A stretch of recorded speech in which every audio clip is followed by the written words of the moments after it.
I went to bed probably about 10 o'clock, and then at 3 o'clock is when I woke up to my smoke alarm, and then that's when I made the 911 call.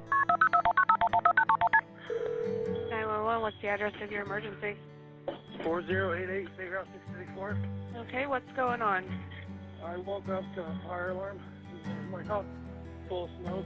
Yeah, they say smoke alarms save lives, and in fact, this one saved my life, that's for sure.